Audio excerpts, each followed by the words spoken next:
აფხაზეთის განათლებისა და კულტურის სამინისტრო ახალი სასწავლო წლისთვის აფხაზეთის საჯარო სკოლების მონიტორინგს განაგრძობს. სწავლის დაწყებამდე სასკოლო ინფრასტრუქტურის მდგომარეობის გასაცნობად აფხაზეთის განათლების და კულტურის მინისტრი ბექა ღვაჩლიანი სენაკში თემურ ბოკუჩავას სახელობის აფხაზეთის ნომერ მე-7 საჯარო სკოლაში იმყოფებოდა.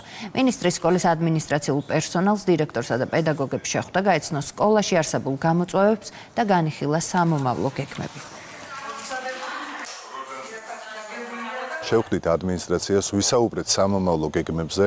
აფხაზეთის მთავრობა და სამინისტრო ეტაპობრივად ახორციელებს მონიტორინგს, რათა 15 სექტემბრისთვის ინფრასტრუქტურული მდგომარეობა იყოს შესაბამისი. აფხაზეთის ნომერ მე-7 საჯარო სკოლას ესტუმრა აფხაზეთის განათლებისა და კულტურის მინისტრი ბატონი ბექა ღვაჩლიანი. შეხვდა პედაგოგიურ კოლექტივს, მოისმინა მათგან თუ რა გაკეთდა სკოლაში და კიდევ რა არის გასაკეთებელი მომავალში.